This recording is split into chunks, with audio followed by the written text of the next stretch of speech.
पौराणिक समय की बात है। महर्षि कश्यप अपनी यज्ञशाला में पूजा पाठ की तैयारी में लगे हुए थे। उसी वक्त उनकी अर्धांगिनी दिति वहां आ पहुंचे, जिनके मन में एक तेज पुत्र की कामना चल रही थी।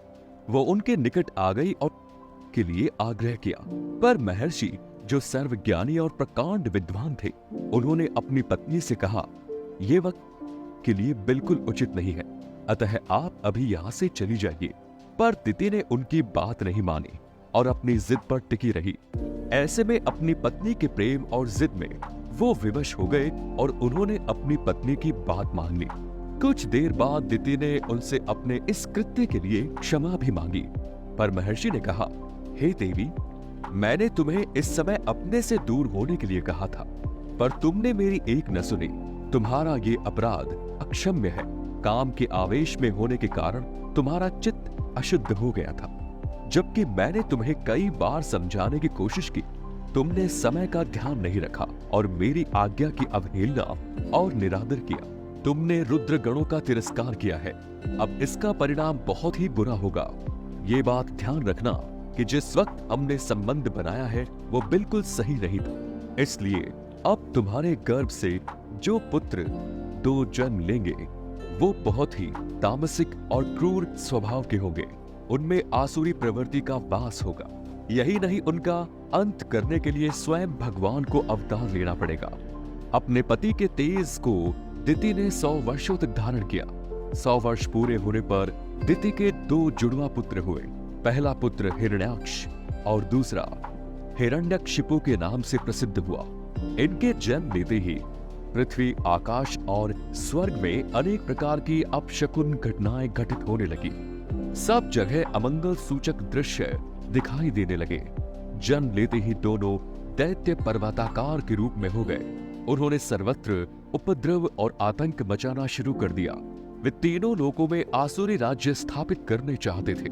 इसी क्रम में हिरण्याक्ष ने देवलोक पर धावा बोल दिया। उसके भय के कारण देवताओं को वहां से भागना पड़ा। इतना ही नहीं, उसके मन में ये आया कि देवगण पृथ्वी पर होने वाले यज्ञ से ही इन्हें शक्ति प्राप्त होती है। इनकी शक्तियों को क्षीण करने के लिए मैं इस पृथ्वी को ही रसातल में पहुंचा दूंगा।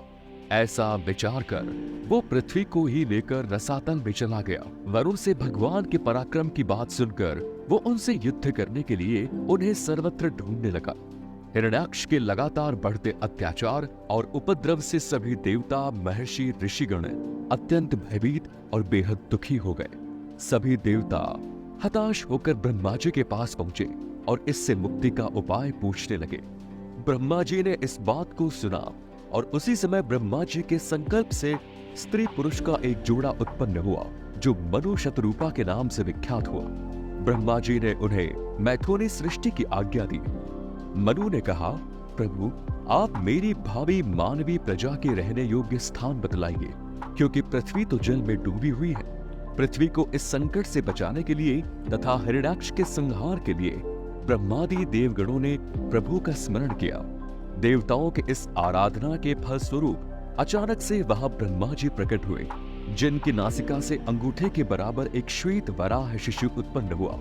उत्पन्न होते ही वो बहुत ज्यादा बड़े आकार वाला हो गया। सभी लोगों ने वराह रूपी श्री हरि की वंदना की।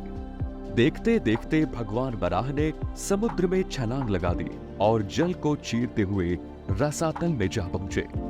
भगवान को अपने उद्धार के लिए आया जानकर पृथ्वी देवी ने उनकी स्तुति की।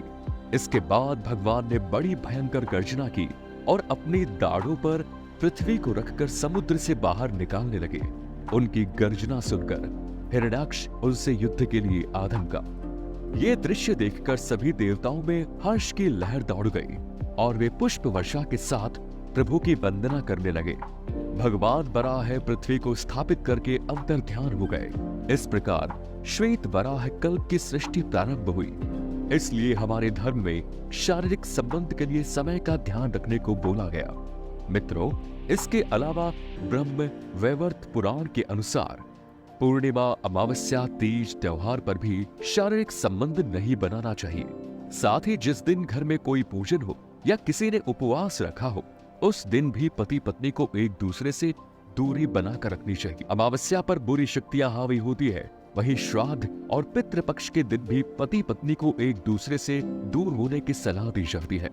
धार्मिक नियमों के अनुसार शारीरिक संबंध बनाना एक पवित्र घटना है, इसी के द्वारा संसार को आगे बढ़ता है। यदि आप इसे योग की तरह जीवन का हिस्सा रखें तो लंबा और स्वस्थ जीवन जिया जा सकता है। तो मित्रों, कैसा लगा आपको ये वीडियो? धन्यवाद।